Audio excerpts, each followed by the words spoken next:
আমার কত পড়া জমে গিয়েছে, এত পড়া দেখে এখন তো আমি পাগলই হয়ে যাব।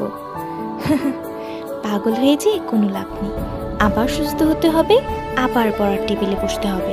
মনে রাখা কত কঠিন। নেভার। আমি যদি পারি, তুমি কেন পারবে না? হ্যাঁ, তুমি বলতেই পারো, ম্যাম আপনি তো অনেক স্টাডি করেছেন। হ্যাঁ, আমি স্টাডি করেছি। তোমার স্টাডি করতে সমস্যা কোথায়? মনে রেখো, পৃথিবীতে যা দামি, পৃথিবীতে যে জিনিসটা বেশি মূল্যবান, তাকে বসে নিয়ে আসার জন্য একটু পরিশ্রম তো করতেই হবে, তাই না? আর যদি পরিশ্রম করে তাকে বসে নিয়ে আসতে পারো, তোমার ভ্যালু অন্যদের থেকে আলাদা হবে।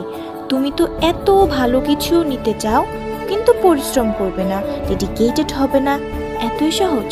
সো আমি তোমাকে অনুরোধ করব, অন্যদের থেকে একটু আলাদা হয়ে যাও। যেখানে সবাই আড্ডা নিয়ে ব্যস্ত, রিলস দেখা, ফেসবুকিং করা, শুধু শুধু পোস্ট দেওয়া, লাইক দেওয়া, শেয়ার করা, অযথা ভিডিওতে কমেন্টস করা, প্লিজ আমি তোমাদের উপদেশ দিই যেন প্রত্যেকটা কথাই তোমাদের কাজে লাগে। তোমরা শুধু শুধু অনলাইনে দিনের সময়টা নষ্ট না করে নিজেকে একবার প্রশ্ন করবে, আজকে যদি সারাদিন আমি 3 ঘন্টা ব্রাউজিং করি, ইউটিউব নিয়ে থাকি, ফেসবুকিং করি অথবা রিলস দেখে সময় নষ্ট করি, নিজেকে প্রশ্ন করবে এর ভেতর থেকে আমি কতটুকু শিখতে পেরেছি, সত্যিকার অর্থে সেগুলো আমার কোনো কাজে লাগবে কিনা, রাইট?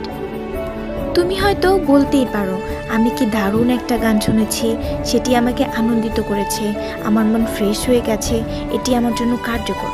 কিন্তু না, এছাড়া তো আরও অনেক জিনিস রয়েছে যেটা তোমার জীবনে কার্যকর হতে পারে। শুধু শুধু এক্সকিউজ দেখিয়ে কোনো লাভ নেই। পড়তে হবে তোমাকেই, জীবনে এগিয়ে যেতে হবে তোমাকেই। সো অন্যের সাথে তুলনা করার কোনো দরকার নেই। তুমি শুধু তোমার সাথে তোমার তুলনা করো, তুমি অন্যদের থেকে আলাদা হয়ে যাও। সবাই যখন ফান ভিডিও নিয়ে ব্যস্ত, তুমি তখন নিজেকে শুধু নিজেই নিয়ে ব্যস্ত হয়ে থাকো। এটাই কিন্তু স্বাভাবিক।